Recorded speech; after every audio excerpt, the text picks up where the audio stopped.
The year was 1874, and the town of Dry Willow lay burning under a noon so white it stripped the color from everything it touched. The air clung heavy with iron and horse sweat, the kind that tasted of rust when you breathed too deep.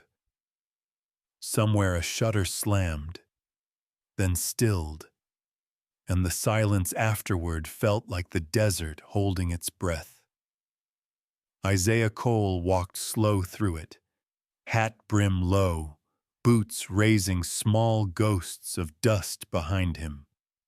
He hadn't spoken to another soul in weeks, but the sound of his own footsteps was enough to remind him he was still here, barely. The stable yard was crowded, though no one worked. Men in rolled sleeves stood with thumbs in their belts, faces shining with heat. Women clutched children close against their skirts, whispering without lowering their eyes. A rope hung from a hitch post, its fibers dark with sweat and dust. Beside it stood a girl. No, a woman, barefoot, wrists tied. Her dress was torn at one shoulder, and her skin, tanned and streaked with dirt, shivered against the sun. Sheriff Macklin leaned against the post, flask dangling from his hand. $5, he said, voice raw from drink. She's yours, if you want the trouble. The crowd gave a dry laugh, one that died too fast. Isaiah stopped at the edge of the heat, hat shadow cutting his eyes in half. He smelled kerosene from the trading post, heard the low hum of flies gathering where sweat pooled. Lila Harrow didn't move. Her eyes were open, but distant, dark as cooled tar, staring somewhere no one else could see. Her lips parted slightly. No sound came. Isaiah knew that silence. He'd lived inside it. The war had left a ringing that never faded, and years alone on Black Sage Ranch had turned that ringing into habit. Watching her, he felt that old ache shift, the one he thought had hardened into stone. He meant to keep walking. He always meant to. But something in the way her chin stayed lifted stopped him. Time 800 Massons. Not pride. Defiance, maybe. Or the last ember of a person the world had decided was done. He remembered another face. His wife, coughing in the winter cold. The sound thinning until it broke into nothing. The same quiet on her lips when she ran out of air to beg with. That memory struck him like a hand. He walked forward. The crowd parted, murmuring his name with the kind of curiosity that carried judgment. Isaiah pulled the strap of his satchel over one shoulder, opened the worn leather pouch, and set $5 silver into the sheriff's palm. The metal clicked against the skin, sharp in the heavy heat. Macklin blinked, then laughed. Your problem now, Cole. Isaiah didn't answer. He stepped to the post, pulled his knife from the belt sheath, and cut the rope clean. The woman flinched, but didn't look at him. Her arms fell weak at her sides, wrists raw where the hemp had bitten through. He caught her gently by the elbow, but she swayed, nearly went down.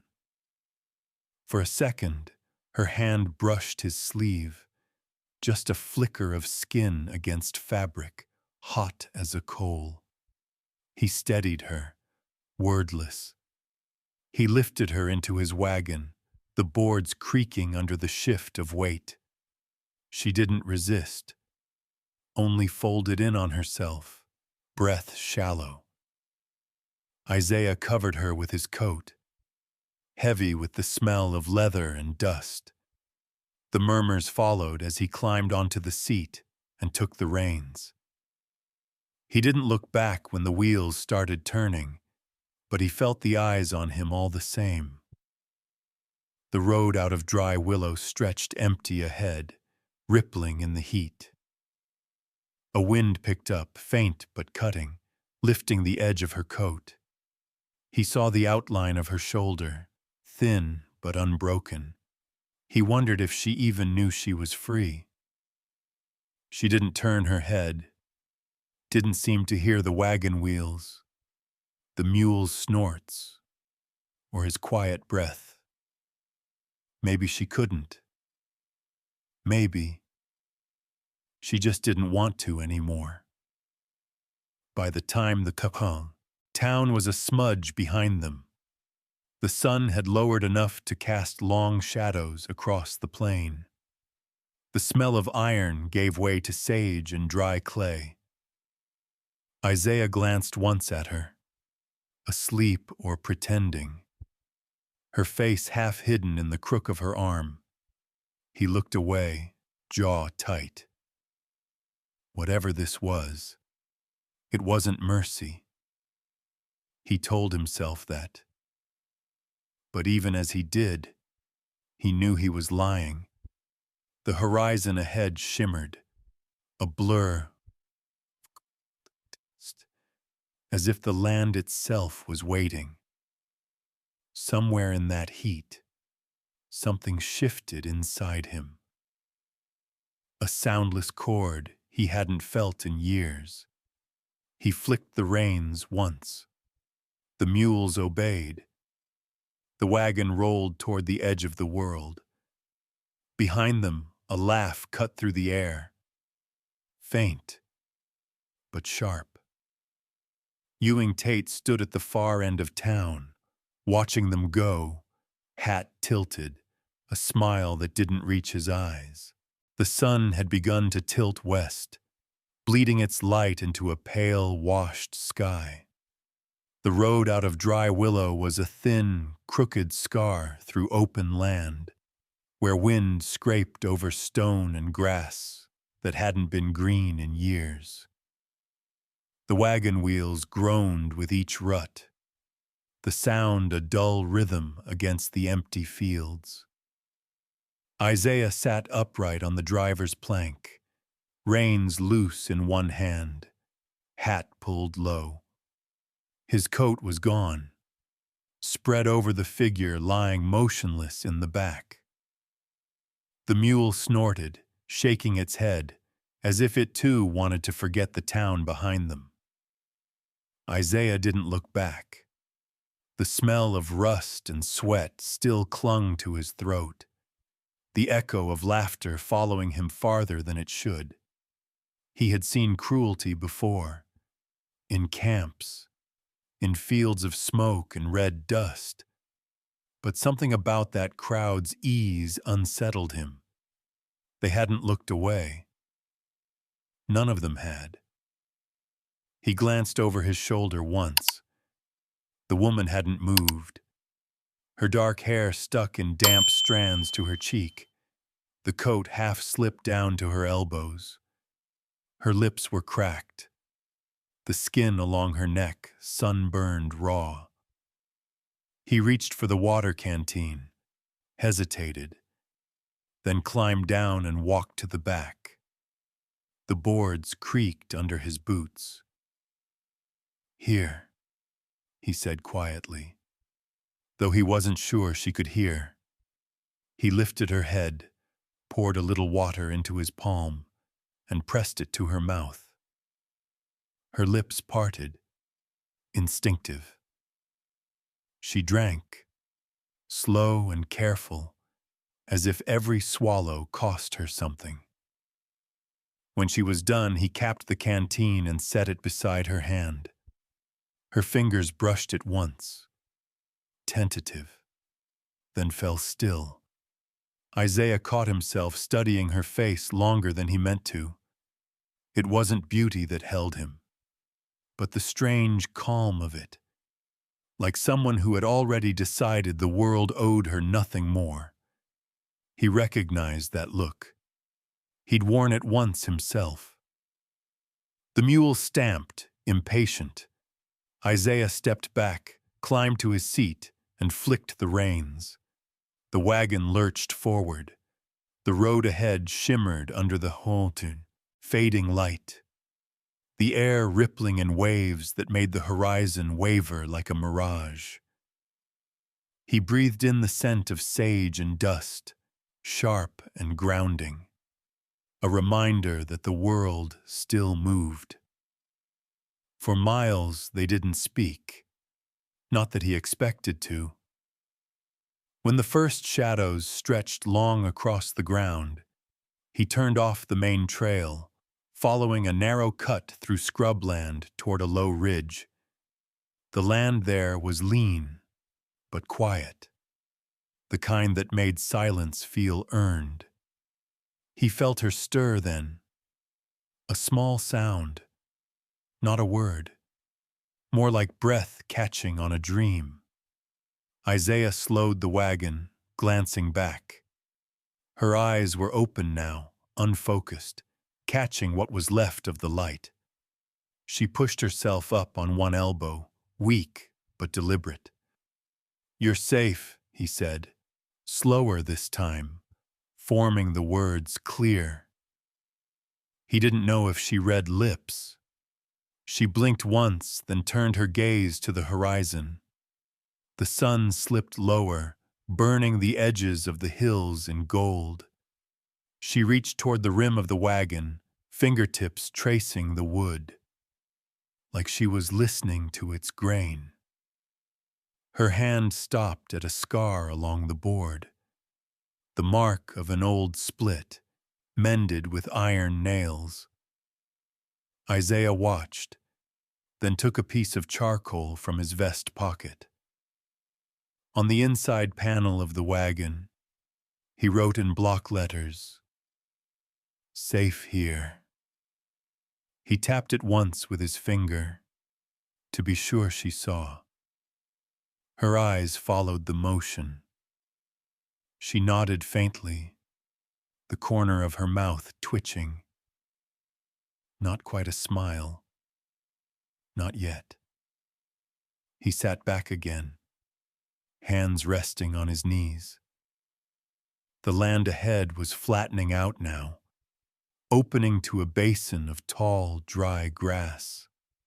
A wind ran through it, setting the stalks to sway like a tide. It was the same path he'd taken 100 times before, though tonight it felt different, like he was carrying more than a wagon load home. Dusk came fast. The sky turned the color of cold ash, and the first coyote called from somewhere past the ridge. Lila, he didn't yet know her name, curled beneath his coat, knees drawn close, the canteen held against her chest. Isaiah listened to the small creak of the wheels, the mule's uneven breath, the beat of his own heart trying to find a rhythm that fit this strange quiet. He thought of the war again, nights when he'd marched through fields with no sound but wind, and memory. Back then, silence was a wound. Now, it felt like a truce. When the first stars rose, faint and scattered, he reached into the wagon and adjusted the coat around her shoulders. She didn't wake, but her hand twitched, lightly brushing his wrist before falling still. That single touch lingered long after he drew back. The ridge ahead caught the last of the light, a low line of rock and scrub that marked the edge of his land. Beyond it, the cabin waited, dark, cold, and alone, same as always. Isaiah tightened his grip on the reins. Behind him, the wind shifted. Somewhere, faint but distinct, came a sound that didn't belong to the desert. The echo of a laugh, carried far on the dry air. He turned, scanning the horizon, but the road behind was empty. Only dust and the trail they'd made. Still, the sound stayed with him. He didn't look back again. The wagon rolled on into the dark, toward the waiting hills, where the scent of smoke and pine would soon take the place of rust. Night had already laid its heavy hands across the valley when Isaiah reached the ridge. The wagon creaked up the final slope, hooves thudding against hard soil, until the land opened to a wide basin brushed by moonlight. Black Sage Ranch sat alone at its center. One cabin, one fence line, and a scatter of dry grass that whispered under the wind. Smoke stains marked the chimney like old scars. Isaiah drew the reins and let the mules stop. The air smelled of pine sap and cold ashes. His back ached from the ride, but the ache was familiar, almost welcome. He climbed down, boots sinking into the soft dirt, then walked to the rear of the wagon. Lila was still curled beneath his coat, breath shallow but steady. Her hand rested on the canteen, fingers twitching once as he approached, though her eyes stayed closed. "Home," he said quietly, though it wasn't really one. Not anymore. He hesitated before lifting her again, careful not to wake her. Her weight surprised him.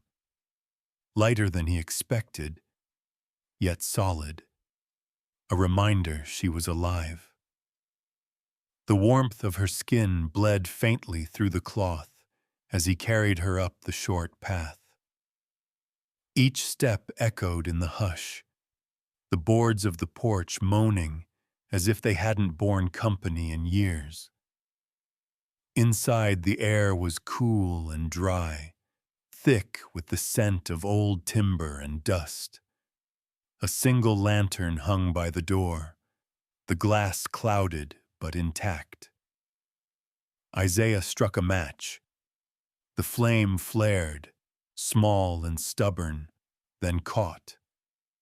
Light spilled across the room, touching the edges of things that had gone unseen too long. A table, a chair, a rifle on the wall, a bed half made with rough wool blankets. He lowered her near the hearth, arranging the furs into a kind of nest. The fire had long died, so he gathered kindling, broke it over his knee, and built a new one. Sparks leapt, then settled into a soft orange hum. The warmth spread slow, curling into corners. Lila shifted, murmuring something too soft to catch. A fragment of thought. Without sound, Isaiah poured water into a pot, set it above the flame, and sat back on his heels. The rhythm of work steadied him. Fire, water, breath. Outside, the wind brushed the shutters like fingertips. He could hear the lowing of his mule, the squeak of the harness still hanging loose on the wagon beam. The sounds folded into each other until they felt like the shape of solitude itself. After a while, he took a blanket from the chest, shook the dust from it, and laid it gently over her. The motion stirred her awake. Her eyes opened, dark, unfocused, and found the light. She looked around, wary but calm, her gaze landing on him for the first time. Isaiah froze, unsure whether to speak. He lifted a hand slowly and pointed to the water boiling near the fire. She followed the motion, then nodded once. He poured a tin cup, waited for it to cool, and offered it to her. She sat up halfway, took it with both hands, and drank. The sound of her swallowing was the only thing in the room. When she finished, she placed the cup on the floor, fingers tracing the rim as though memorizing it. Then she looked at him again. He tried a word, slow and clear. Safe. He mouthed it more than he spoke it, exaggerating the shape so she could read it, if she could. Her brow tightened, then smoothed. She raised one hand, touched her chest lightly, and drew a small line in the air, something like acknowledgement. Isaiah nodded. He didn't press. Instead, he turned back to the stove, poured himself a cup, and sat down near the fire. The warmth soaked into his palms. The crackle of the burning pine was sharp, rhythmic, almost musical. He tapped his thumb against his knee without thinking. 3 slow beats, a habit that had once guided his choir singing. Years ago. The sound filled the silence gently, like testing if it still belonged to him. Lila's head turned slightly. Her eyes caught the zaton movement of his hand. She tilted her head, then reached out, pressing her fingertips to the floorboard near the fire. When Isaiah tapped again, her fingers trembled as she felt the vibration. Something flickered across her face. Not surprise exactly, but awareness. He stopped. She lifted her hand, and for a second, it seemed she might tap back. But she didn't. Her hand fell to the blanket instead. Her gaze drifted to the flicker of the fire, to the curl of smoke rising from the pot. Her lashes trembled, then stilled. Sleep came over her again, heavy and deserved. Isaiah watched the flames climb and fall. The firelight threw shifting shapes along the walls, shadows that almost looked like figures moving, living.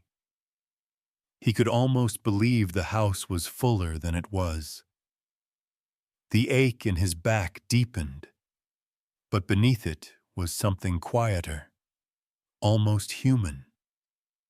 Outside, a coyote howled once, the sound sharp and brief, before the wind swallowed it. The mules shifted restlessly in the dark. Isaiah leaned forward, fed another piece of pine to the flames, and listened as the cabin settled into its old rhythm: wood, wind, and breathing. The fire dimmed a little, its glow gathering around the woman sleeping by the hearth. Her profile was soft in the light. Her lips parted slightly as she dreamed.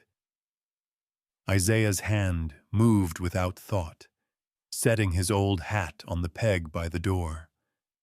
The gesture felt final, like he had crossed into a place he hadn't meant to return.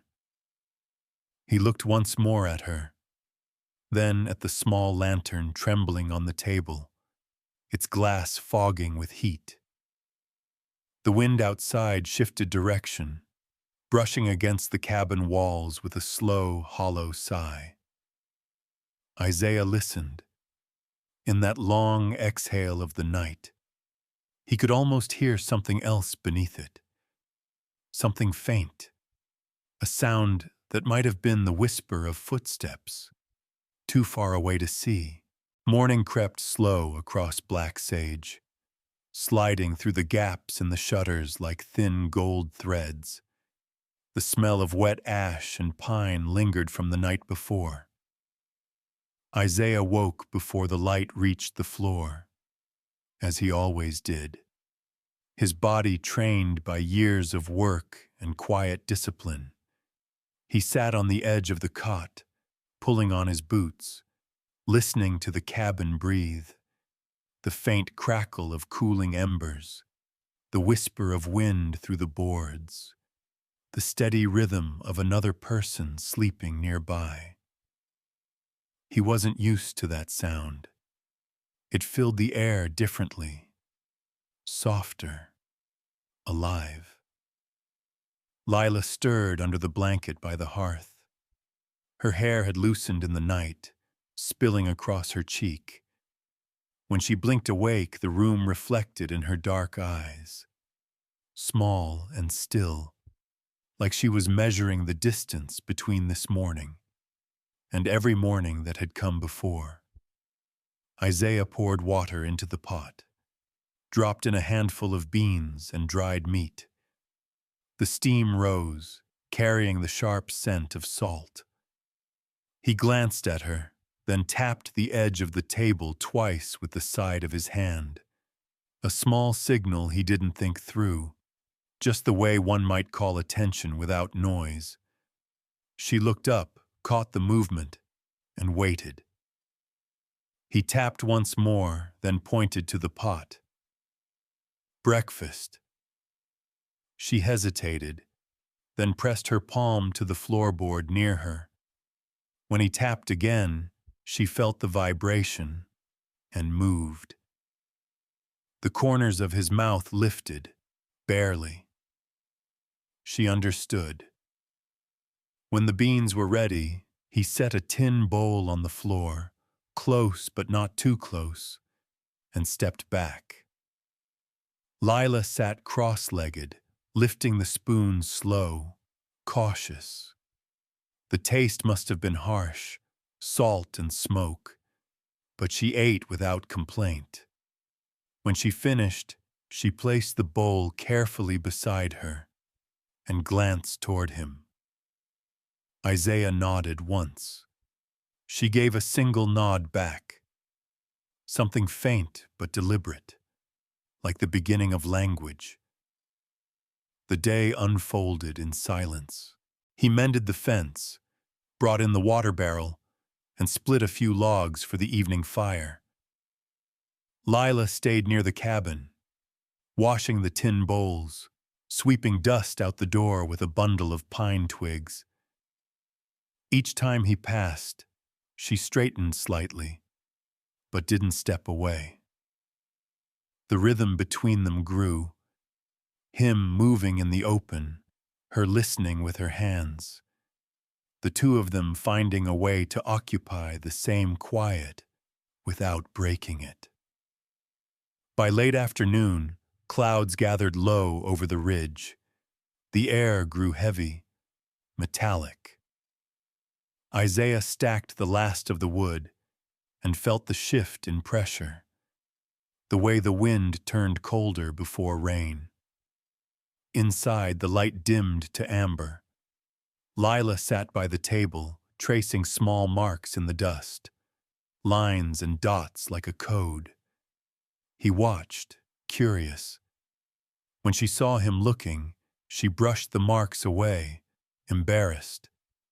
He shook his head gently, then tapped the table once, twice, thrice. She looked at him, brow furrowed. He did it again. 3 beats, even and soft. Then he pointed to the door, then to himself. Going out. She nodded, repeating the rhythm on the table with her fingertips. He froze, surprised at the sound, the faint drumming of her nails, matching his own. When she realized she'd done it right, her lips curved into something like a smile. Not wide, not bright, just real. It became their way after that. 3 taps meant come, 2 meant wait, 1 meant done. A small vocabulary built on patience and quiet trust. As evening pressed in, the sky darkened to a deep blue-gray. Rain hung in the air, unfallen, but near. Isaiah pulled the shutters half closed and lit the lantern. Lila sat near the fire again, her knees drawn close beneath the blanket. Her fingers traced the wooden floor, feeling for the same rhythm he'd used earlier. He found himself watching her hands, the way they moved like she was learning to hear through them.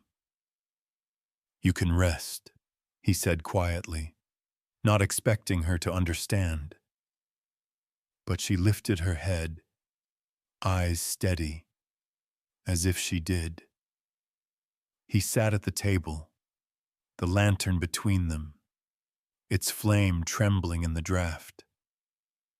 The wind outside rose, whistling through the seams of the cabin, like breath caught in the throat of the earth. Lila turned toward the sound, her face calm, her eyes reflecting the flicker of the flame. A low rumble rolled from the east, slow and distant. Thunder. Isaiah stood, checked the door latch, the windows, the fence line through the small glass pane.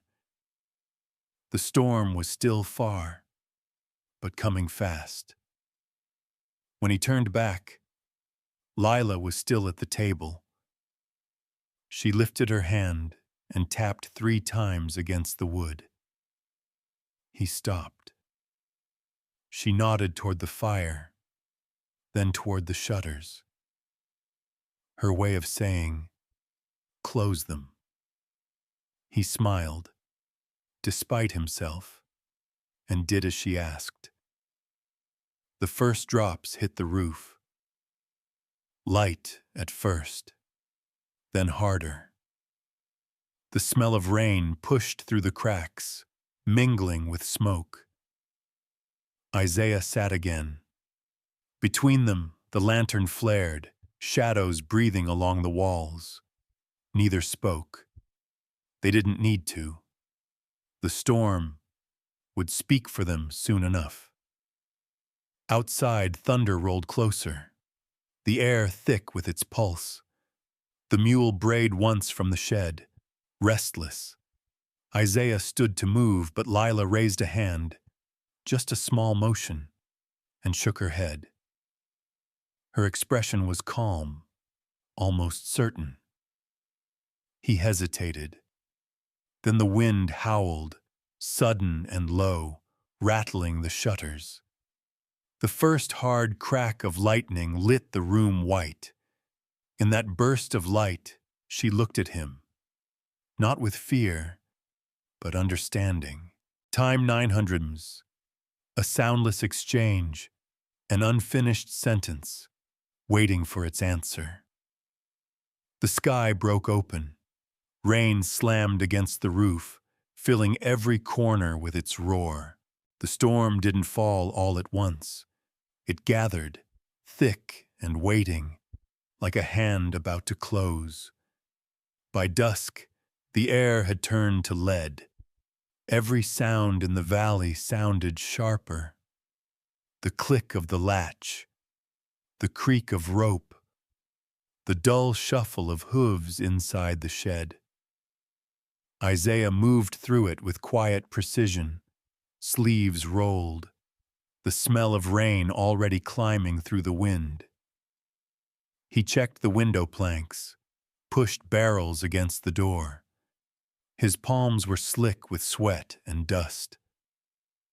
Lila followed, her bare feet silent on the floor, helping him brace the shutters. They moved together without words, a rhythm built on watching and knowing. When she needed him to hold a board steady, she simply met his eyes. He understood. Lightning flared once beyond the ridge, quick and white. Isaiah counted under his breath. 1, 2, 3. Before thunder struck, low and heavy. The storm was close. When everything that could be secured was secured, he set the hammer down and wiped his hands. Lila stood near the table, strands of hair clinging to her cheek, skin glistening with sweat.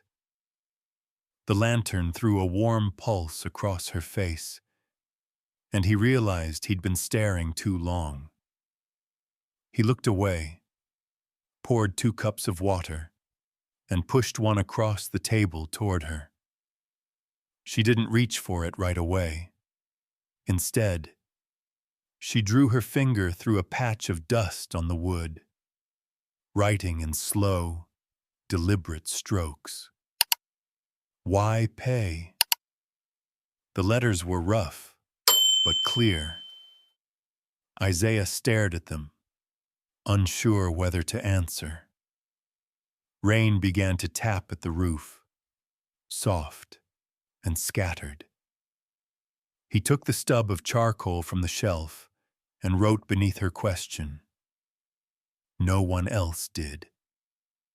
She watched the words form, eyes following each line until he stopped. Then, after a moment, she added her own. Why, me? Isaiah exhaled, the air thick in his chest. He thought of that moment in Dry Willow, the rope, the laughter, the sun burning down on her skin. He remembered the way she hadn't bowed her head, even when they mocked her. He remembered how that quiet, defiant stillness had felt familiar, like something he'd once carried and lost. He wrote slowly. You stood. Her eyes lifted from the table to his face. The silence stretched between them. But it wasn't empty. It was charged, like the air before thunder. She reached for the charcoal, her fingers brushing his knuckles. The contact sent a sharp warmth through him. She wrote one more word. People. Then she looked at him, waiting. He frowned, not understanding. She touched her own chest, then drew a small circle in the air. Her way of saying, the others. He hesitated, then nodded. They didn't see, he said quietly, knowing she might only catch the shape of the words. They never do. Lightning cracked again, closer this time. The flash filled the cabin with white, and for an instant her face looked carved from firelight and shadow. Strong, unbroken. She lifted the charcoal one last time and wrote in large, uneven strokes, I am. Then she underlined it, twice. Isaiah read it, throat tight. Yes, he murmured. You are. The rain began in earnest, pelting the roof in fierce rhythm. Water seeped through a crack near the sill, streaking down the wall. Isaiah moved to patch it with a rag, but Lila caught his sleeve. Her fingers held firm, urging him to stop. She pointed to the window, the lightning outside painting the sky violent silver, and then back to the table. She wanted to keep talking. He stood still, watching her. Then he took the charcoal and wrote again, smaller this time. You safe here. She stared at the words for a long moment, as though weighing them. Then she picked up the cup he'd given her, drank, and set it down without a sound. The rain softened for a breath, a thin calm in the middle of the storm. Lila leaned forward, her hand brushing across the letters until only smudges remained. Then she wrote a single word where the old ones had been alive. Isaiah nodded. The word hung between them, fragile and certain. Thunder rolled again, deeper, longer. The walls shook slightly. He walked to the hearth, adding wood to the fire. The flames leapt up, throwing waves of orange across the ceiling. Lila stood near the wall, her palm pressed to the timber, feeling the vibration of each sound, the wind, the thunder, the hum of the house itself holding against the storm. Isaiah turned to her. "You should rest," he said. She shook her head, her eyes fixed on the window. The rain had turned wild now, streaking sideways in gusts. She seemed to be listening to it through her bones. The lantern flickered, the glass rattling. Isaiah reached for it, steadying the base. The smell of smoke, wood, and rain filled the air until it became hard to separate one from the other. He looked back at her. She stood in the middle of the room, motionless, her face half lit by firelight. Her hair whipped against her jaw as the wind pressed through the cracks. Her mouth opened slightly, like she might speak, but no sound came. Then, as if deciding something deep inside herself, she nodded once and mouthed a word he couldn't hear. The next flash of lightning swallowed her face in white, and the door shuddered violently on its hinges. The storm broke open before midnight. Wind clawed through the valley like something alive, shaking the trees until their roots moaned. Rain came sideways, hammering the roof, hissing down the chimney. Inside the cabin, the fire bent low, its flames thin and strained against the wet draft. The air smelled of wet wood and cold iron. Isaiah braced the door with his shoulder, pressing it closed against the wind. The sound outside roared so loud it felt alive in his bones. When he turned, Lila was standing near the table, her eyes fixed on the window. The lantern swung on its hook, throwing restless shadows across the walls. He gestured for her to move back from the glass, but she didn't. Instead, she lifted her hand and pressed it flat to the wood, feeling the storm's pulse through her palm. Her hair whipped loose around her shoulders, and for a moment Isaiah saw something fierce in her stillness, like she belonged to the wild noise, not apart from it. He crossed to her and set his hand over hers. The boards vibrated between them, carrying the thunder. Lila looked up at him, her face lit by the flicker of the lantern, and he realized she was trembling, not from fear, but from the sheer force of sound she couldn't hear. She was feeling it, letting it move through her the only way she could. Isaiah stepped back, found the old guitar hanging near the window. The strings were rusted, the wood dull, all he had left from a time before the silence. He hadn't touched it in years. When he plucked one string, it hummed faintly, swallowed by the storm. He tried again, firmer this time, and the low note drifted out like a voice half remembered. Lila turned, startled, She couldn't hear the tone, but she watched his fingers and saw the rhythm in his shoulders. He played 3 notes, slow, steady, then tapped the body of the guitar in a pattern she recognized. 3 even beats. She pressed her palm to the table, feeling for the pulse. Time 900. Then she moved closer, resting her hand along the wood where his rhythm echoed. He played again, this time matching the thunder's low roll outside. She felt it, eyes half closed, her breathing falling into sync. When he stopped, she took the guitar by the neck and tapped the surface herself. 3 beats, then another 3, off tempo, but alive. He smiled, a small, cracked thing, and joined her. Between the two of them, a strange music filled the room. Not melody, not harmony, just rhythm. The rain outside became their percussion, the thunder their bass.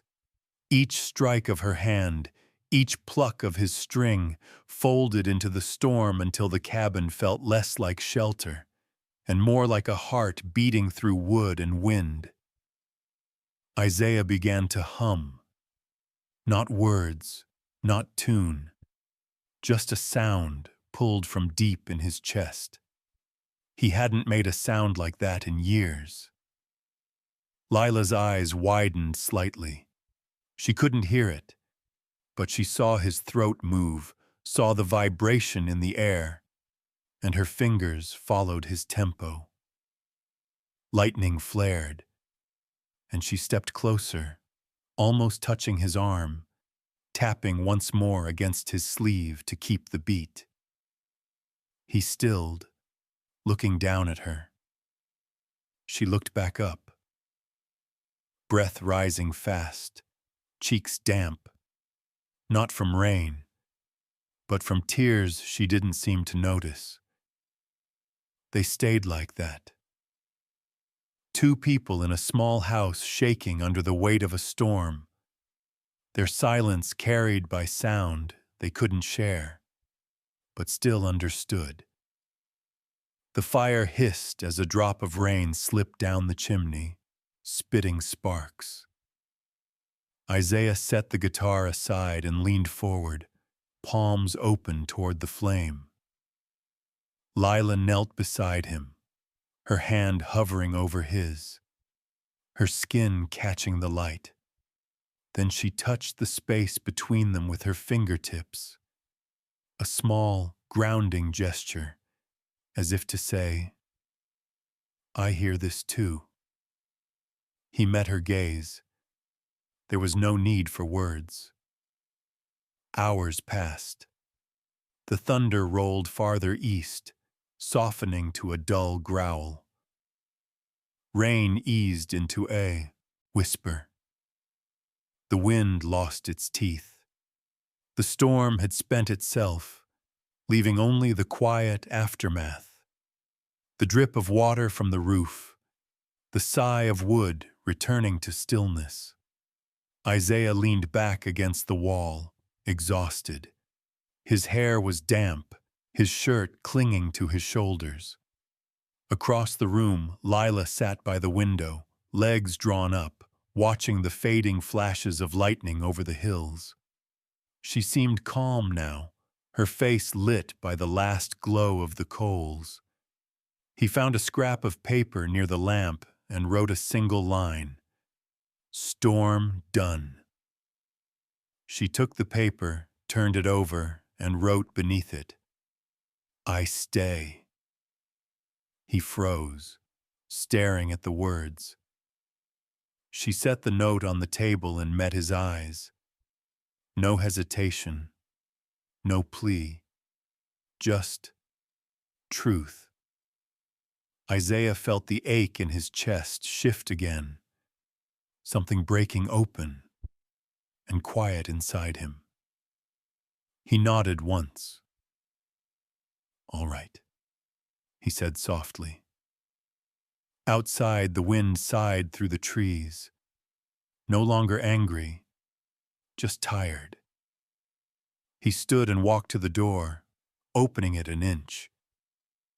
The smell of wet sage drifted in, clean and sharp. The first faint stars were peeking through the clouds. Behind him, Lila moved closer to the fire, wrapping his old coat around her shoulders. The sound of her breathing filled the cabin. Steady, alive. Isaiah closed the door gently and turned back, the rhythm of the storm still echoing faintly in his bones. By dawn, the storm was nothing but a shiver on the horizon, a pale bruise of cloud retreating toward the east. The air smelled of ash and wet earth, heavy and clean. Water dripped from the eaves in a slow rhythm that matched Isaiah's breath as he stepped outside, boots sinking into mud. His land stretched before him, slick and shining, the fence line bowed but standing. He drew a long breath, ran a hand over the mule's flank, and whispered a soft word of thanks. The animal blinked, unbothered. Behind him, the cabin door opened. Lila stepped out, wrapped in his coat, her hair dark with moisture. She moved barefoot, the hem of her dress already soaked, but she didn't seem to mind. Her eyes followed the line of the hills where the last of the thunder rolled away. Isaiah handed her a tin cup of water. She took it without looking at him, drank, then handed it back. He pointed toward the ridge. "Creek's swollen," he said. "Stay close." She didn't nod, but began to walk beside him, her steps light and sure despite the uneven ground. They worked in silence, gathering fallen branches, checking the fence posts for damage. Each time he moved ahead, she followed, keeping just within reach but never in his shadow. When a loose board snapped under her hand, he caught it before it could splinter. Their fingers brushed, a small, quick contact that neither mentioned. By noon, the air thickened again, the light turning the color of pewter. A lone rider appeared on the far trail, a dark speck moving through the haze. Isaiah's shoulders tightened. He knew that gait, the slouch of the hat, the glint of a silver spur that didn't match its pair. Ewing Tate. He came slow, his horse limping slightly, mud caked up its legs. Isaiah wiped his hands on his trousers and waited by the fence. Lila stood still behind him, coat gathered at her throat, her eyes narrowing. She couldn't hear, but she could feel the shift in the air, the way the ground seemed to hold its breath. Ewing stopped 10 paces from the gate, the reins loose in one hand. "Morning, Cole," he said, voice rough from drink and dust. "Heard tell you picked up something that don't belong to you." Isaiah didn't answer. He kept his stance steady, hands relaxed, but near his belt. The wind tugged at the tail of his coat, scattering drops of rain off the brim of his hat. Ewing's grin was thin. "Government still keeps track of folks like her. You know that, right? Tribal property. Papers say she's to be returned." Lila's eyes flicked from Ewing's mouth to Isaiah's. She read the tension there even if she couldn't hear the words. Her hand found the nearest post, palm flat, feeling the vibration of the man's voice through the wood. Isaiah's tone stayed even. "She's not property." Ewing laughed, low and mean. You can dress it up however you like, preacher man. But paper's paper. I'm just here to collect. Isaiah shifted his stance, enough to make his shadow fall long across the mud. You ride off now, he said, or you won't ride at all. Ewing's hand drifted toward his coat pocket, where metal glinted. Isaiah's moved slower, deliberate, until his fingers rested on the butt of his revolver. The distance between them was short enough that the next breath might break it. Then, Lila moved. She stepped from behind the fence, into the open. Her coat slipped from her shoulders, rain-dark fabric clinging to her dress. She stood tall, back straight, face unreadable. She didn't look at Isaiah, didn't look at the gun. Her gaze locked on Ewing's, steady as stone. For a long moment, none of them moved. Only the sound of rain dripping through leaves, the groan of saddle leather. Ewing's smirk faltered first. He looked from her to Isaiah, then spat into the mud. Suit yourself, he muttered. Don't say I didn't warn you. He tugged the reins, turned the horse, and rode off slow the way he'd come. The sound of hooves faded into the wet hush of the field. Isaiah exhaled, the tension draining from his shoulders. He holstered the revolver, though his hand lingered there a beat too long. When he turned, Lila hadn't moved. Her eyes were still on the horizon, where Ewing had disappeared. He stepped closer, searching her face for fear, but there was none. Her jaw was tight, her breath steady. The only tremor came from her hands, barely visible, but there. He touched her sleeve gently, a question without words. She looked up, reading his expression, then shook her head once. No harm done. Not yet. Inside, the fire had burned low to embers. Isaiah added wood, the crackle cutting through the silence. Lila crouched near it, holding her palms close to the heat. He noticed how the reflection of the flame danced in her eyes, like she was watching something unseen. She reached for the small scrap of paper left on the table, the one that said, "I stay," and drew a line beneath it with the stub of charcoal. Then she added another word, "Still." Isaiah stood behind her, reading it over her shoulder. He wanted to say something, anything, but the words stayed lodged in his throat. Outside, the last of the rain fell soft against the roof. Somewhere in the distance, a crow called once, then silence again. Lila laid the charcoal down, closed her hand over the word she'd written, and pressed her palm to the table, as if sealing it into the wood. The sound that followed was faint, a low, thin whistle of wind at the far window. But Isaiah caught it. He looked up sharply, jaw tightening. The shutters trembled once, then stilled. Whatever peace had found them, it wasn't ready to stay. The sky cleared slowly over Black Sage, leaving behind a thin light that felt fragile after the storm. Everything dripped. The fence, the grass, even the air. Isaiah worked the morning with quiet purpose, patching the cracked post that had given way in the rain.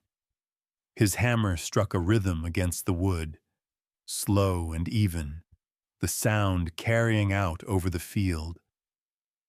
From the porch, Lila watched him. Her hair was still damp, braided now, the loose ends dark and glossy. She sat with the coat folded in her lap, mending its torn lining with a thin copper thread. Every so often she looked up, following the motion of Isaiah's hands, the rise and fall of his breath. There was a steadiness in him now, a calm that came not from peace, but from choosing it. By late morning, a sound broke the quiet. Hoofbeats, light and uneven, coming from the lower path. Isaiah straightened, wiping his palms on his trousers. A rider approached. A boy, maybe 17, hat too large for his head, posture too nervous for trouble. When he drew near, Isaiah recognized the face. Owen Pike, the storekeeper's nephew from Dry Willow. The boy halted at the gate, his horse blowing steam into the cool air. "Mr. Cole," he said, voice uncertain. "Didn't mean to intrude. Sheriff said the road might have washed out. Just came to check." Isaiah studied him, then nodded once. "Road's fine." Owen hesitated, eyes darting to the porch. Lila sat very still, watching him. When their eyes met, he looked down quick, twisting his hat. "I heard about what happened back in town. Folks talk." Isaiah's jaw tightened. "Do they?" The boy swallowed hard. "They said she didn't beg, that she wouldn't kneel. I thought that was brave." Lila tilted her head, trying to catch the meaning on his lips. Isaiah moved closer, his shadow falling across the boy's boots. "If you came to apologize," he said, "you can do it standing." Owen nodded fast. "Yes, sir. He reached into his saddlebag and pulled out a folded piece of paper. "I brought this. One of the hymn pages from the church. My ma said you used to sing there before." He faltered. Figured maybe she could feel it.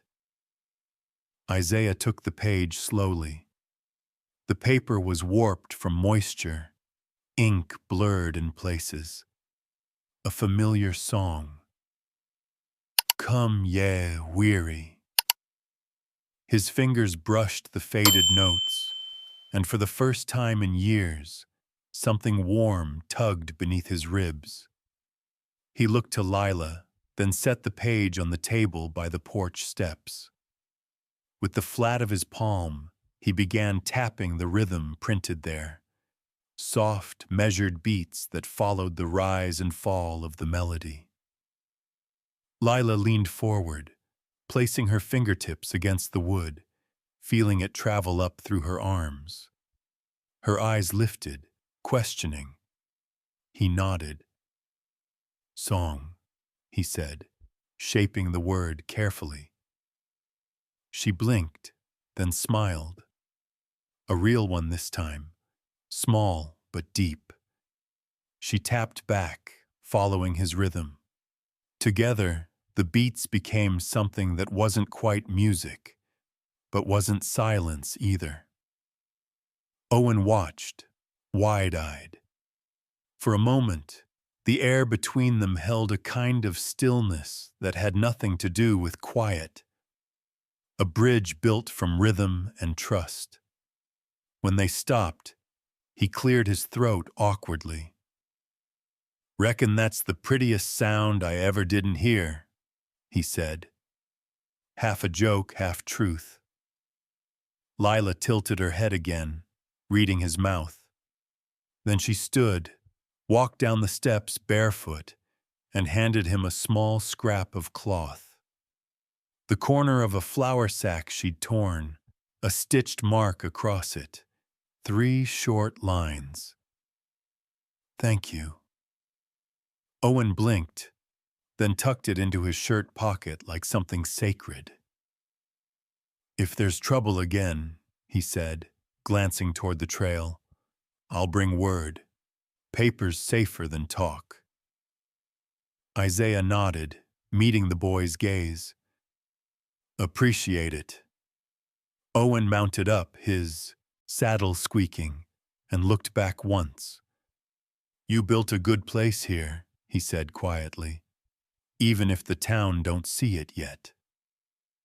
Then he clicked his tongue, and the horse trotted off down the road, water splashing under its hooves. Isaiah stood there a long while, watching until the figure disappeared behind the hill. The wind moved through the grass, gentle now, carrying the faint smell of sage and smoke. When he turned, Lila was still on the porch, fingertips tracing the edge of the hymn page. He joined her, sitting beside the table. The words blurred where her wet hand had touched them. "You want to keep it?" he asked. She looked at him, then pressed the paper flat, smoothing the wrinkles as if memorizing its feel. She didn't answer, but she didn't let it go either. For the rest of the afternoon, they worked side by side, repairing what the storm had taken. Lila gathered fallen twigs for kindling. Isaiah stacked new boards against the wall. When she passed him a tool, their fingers met and stayed there a breath longer than before.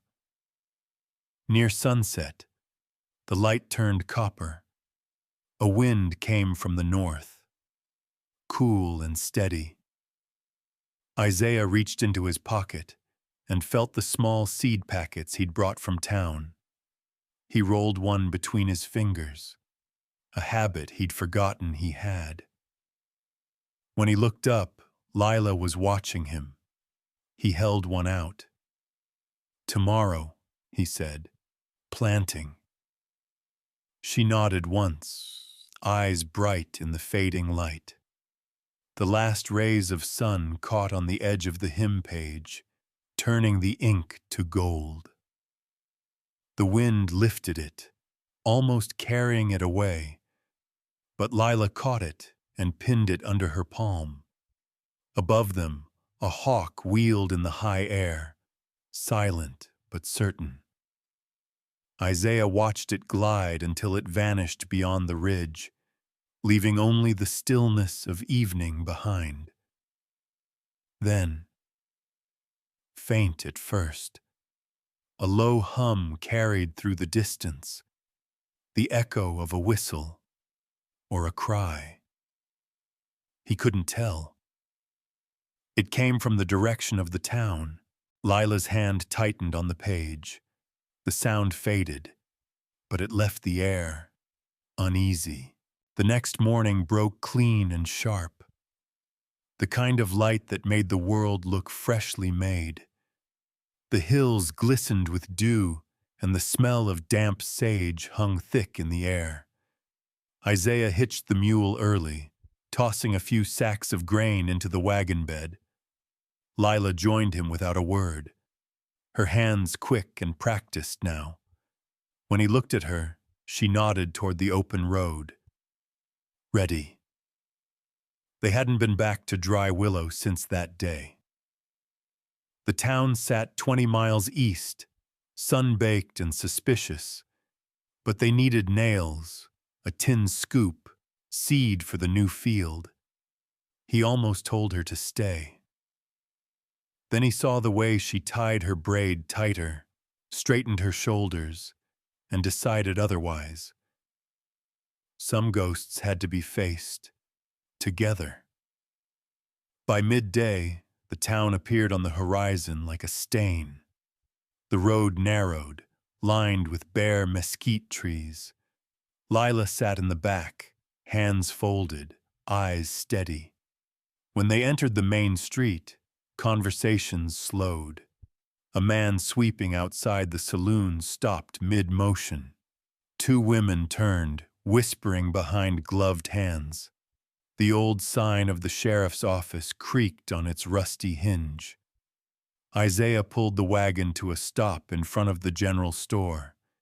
He could feel the stairs pressing against his back, but he didn't meet them. "Stay close," he said, and she nodded, stepping down from the wagon with quiet grace. Inside, the air was thick with dust and tobacco. Shelves of nails, coffee tins, and lantern oil lined the walls. The storekeeper, a heavy man with gray hair and a temper to match, froze when they entered. His eyes flicked from Isaiah to Lila, lingering on her face too long. "Well," he muttered, "didn't reckon I'd see that one again." Isaiah's jaw hardened, but he kept his voice calm. "Need seed, nails, 2 barrels of oil." The man leaned on the counter, smirking. "And what's the lady here after? Ain't seen her name on any ledger." Lila looked up at him, her face unreadable. She didn't need to hear the tone to know its weight. Isaiah turned, took the piece of chalk left near the counter, and wrote on the board propped behind him, "She's not for sale." The storekeeper's smirk widened. "Didn't say she was." Lila stepped forward. She took the chalk from Isaiah's hand, wiped the first word clean with her palm, and wrote again. Each letter slow and certain. "I am not for sale." The room went still. The only sound, the groan of the ceiling fan turning lazy circles above their heads. For a heartbeat, no one moved. Then, from near the doorway, a small laugh, a man's, sharp and mean, broke the silence. Isaiah turned. Macklin, the sheriff, leaned against the doorframe, hat tilted low. "Well, well," he said, "thought you'd ride off and stay gone." His eyes drifted toward Lila, a glint of mockery buried in them. "Didn't figure you'd bring her back into decent company." "Decent," Isaiah said flatly, "ain't what I'd call this town." Macklin's hand rested lazily on the butt of his revolver. Not as a threat, but a reminder. "Careful, Cole," he said. "Paperwork's a funny thing. I can make a line vanish, make another appear. Sometimes it's all in the writing." Lila was watching his mouth, catching enough to understand. Her hand brushed Isaiah's sleeve. He looked down, saw her write quickly on the counter with her fingertip. "Go." But he didn't move. He leaned forward instead, voice low. "You got papers?" he said. "Bring 'em. But next time, bring a reason." The sheriff's smile thinned. "You'll see 'em soon enough." Then he tipped his hat, turned, and walked back into the sun, boots grinding against the dust. Isaiah gathered the supplies in silence. The storekeeper said nothing else, just filled the order with a stiff jaw. Coins clinked on the counter. When it was done, Isaiah nodded once to Lila. She followed him out, chin high. The air outside was bright and raw. They loaded the wagon, neither speaking. As Isaiah tied the last bundle, he caught a reflection in the glass window across the street. Macklin, standing on the opposite side, notebook open, writing something down. Isaiah's chest tightened. He climbed onto the wagon, snapped the reins, and they rolled out of town. Dust rose behind them, swallowing the small, mean shapes of dry willow. Lila turned once, her eyes narrowing at the shrinking buildings. Then she faced forward again. The road home shimmered in the heat, endless and open. Halfway back, they stopped by a stream to water the mule. Lila took the piece of chalk from her pocket, the same one from the store, and wrote on the side of the wagon, "Thank you." Then beneath it, smaller, "Home soon." Isaiah ran his thumb over the word home until the chalk smeared. "Yeah," he said quietly. "Home." The sun dropped low behind them, casting the land in gold. The sound of water against stone, the creak of the wheels, the faint jingle of harness metal. It all felt like breath returning after too long held. But as the light dimmed, Isaiah's thoughts turned back to the sheriff's look, the way his hand had brushed that notebook. There'd been something deliberate in it, something cold. He turned to Lila. She was watching the stream, her reflection trembling in the water. The wind moved a few strands of hair across her face, and she didn't brush them away. "Whatever comes," he said softly, "we stay standing, you and me." She looked at him, then lifted her hand and tapped 3 times against the wagon's side. Together. The sound echoed faint and sure.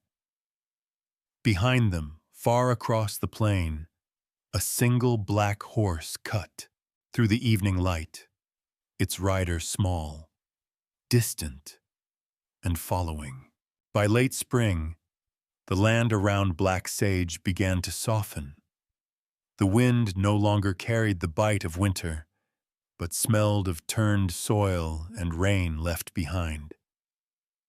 Isaiah rose with the light and worked the field, his shovel biting into the damp earth, while Lila followed behind, scattering seeds from the small canvas pouch she'd stitched herself. They didn't speak much anymore, because they didn't need to. Their rhythm had become a language. 3 taps for water, 2 for rest, 1 for enough. Sometimes she would look up, and he'd already be there with the bucket. Or she'd brush her hand against his sleeve, and he'd slow without being asked. At midday, they sat beneath the half-burnt cottonwood behind the house, its bark blackened by an old fire. From a distance, the tree looked dead. Yet each spring, small green leaves pushed from its scars. Lila pressed her palm to the bark, feeling the slow pulse beneath. Then she opened a tin and tied a handful of old spoons with twine. She lifted the little cluster. The metal clicked softly, tender as breath. She pointed to the lowest branch. "Wind." Isaiah nodded, tied it high. When the breeze came, the spoons trembled, not melodic, but kind. A low, trembling sound that drifted through the yard like a heartbeat caught in air. Evening turned the light to honey. Lila sat near the porch, sketching shallow lines into a piece of pine. Isaiah mended the gate, humming low, an old tune he'd once leaned on in the dark. She tapped the porch rail 3 times, their signal for listen. Then she tapped again, slower, matching the spoons in the wind. He smiled, crossed the yard, and joined her. His hand met the wood, soft, steady, mirroring her tempo. Between their palms and the spoons, the air filled with small, imperfect notes. Not quite a song, but enough to make the evening hum. When they stopped, she leaned back against the post, eyes closed, face painted gold by the setting sun. He rose, brushing dust from his hands. "Tomorrow we'll start the east fence," he said. "Ground's ready." She caught his wrist and traced a word, one slow letter at a time. "Thank you." He swallowed the warmth that rose up. "Don't thank me," he said. "This place, it's ours now." Her gaze softened at ours, and she let his hand go. Night deepened. The wind moved through the cottonwood, setting the spoons to singing again, soft, irregular, endlessly patient. Isaiah closed his eyes and listened. For the first time, the sound didn't remind him of loss. It sounded like staying. Lantern light flickered inside. Lila poured leftover seeds into a jar and labeled it "Tomorrow's Garden." Before going in, she looked west. Isaiah followed her gaze. A faint glint flashed under the moon on the far ridge, metal catching light, then gone. The spoons clinked, but not quite in the rhythm of the wind. She stepped closer, her hand brushing his arm. They watched the ridge until the glint disappeared. Only when the sound was gone did he exhale. "Inside," he said. She nodded. They closed the door. Outside, the spoons whispered on in the dark, thin voices rising and falling like the breath of the plains. Another soft morning over black sage. Isaiah worked the soil with the slow rhythm of a man who knew silence well. Beside him, Lila scattered seeds with quiet precision. Neither spoke. Breath and footsteps said enough. By noon, they rested under the old cottonwood. She tied more spoons to string. He helped her hang them. The breeze turned them to whispers. She smiled, pointed. Music. Toward dusk, they tapped the porch rail. Her light rhythm, his lower answer. When they finished, she traced on his wrist again. "Thank you." "Don't thank me," he said softly. "This place, it's ours now."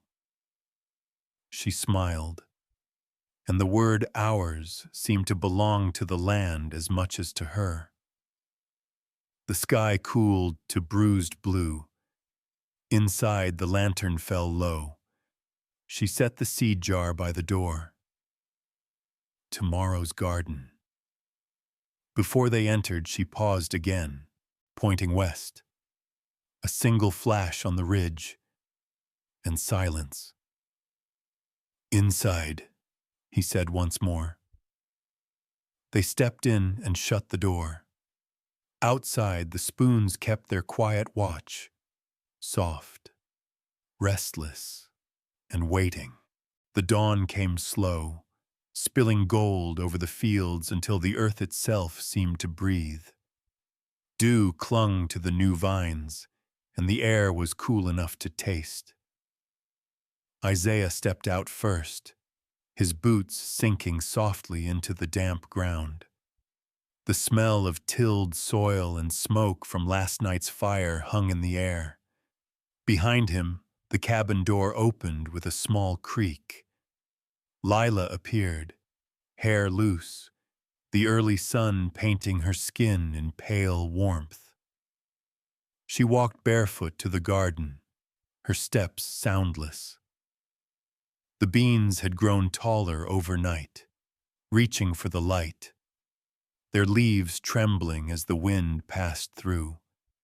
The spoons above them sang again, brighter now, scattering silver notes across the yard.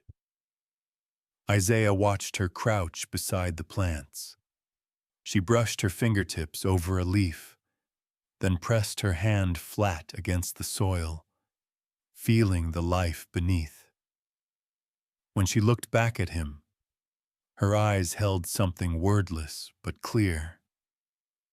"We made this." He joined her, kneeling in the dirt. Neither spoke. The wind moved through them like a voice too gentle to name. Later, inside, Lila found a spare board near the stove. She took a piece of charcoal and wrote one careful word across it: home. Then she paused, thinking, and added another beneath: shared. When Isaiah returned, wiping his hands on a rag, she showed it to him. He stared a long moment, then took the charcoal and wrote beside hers, slow and bold, "Coal Harrow." She smiled, tracing the line between the two names, her fingers leaving smudges of black dust. "Harrow Sage," he said softly, testing the sound. "That's what we'll call it." Outside, Soot barked once, chasing a bird that skimmed too low. Lila laughed, quiet, breathy, but full. The laugh filled the cabin more than any song ever could. They carried the wooden sign outside together and set it into the ground by the fence. The wind lifted as if in approval, brushing their faces, ringing the spoons overhead. The sound was softer now, more certain, like the rhythm of a heart learning how to rest. When the salsa work was done, Isaiah went inside and set 2 tin cups on the table. He poured coffee into both and gave one to her. She touched her lips to the rim, eyes meeting his. Neither said a word. He lifted his cup and tapped it lightly against hers. 3 slow beats, their shared rhythm. She smiled, understanding, then reached across the table and tapped back. Outside, the spoons whispered in time with them, a quiet song for the morning. As the sun rose higher, Isaiah looked at her, the way she sat in the light, the way her silence had turned into something stronger than sound. He knew this was what peace looked like. Not the kind you find, the kind you build. One heartbeat, one breath, one quiet act of staying. He reached out, brushed a lock of hair from her face and said, "We'll stay, Lila, long as this land will have us." She nodded, eyes soft, and traced one word against his palm: always. They sat together in the stillness. The world outside unfolded, slow and alive.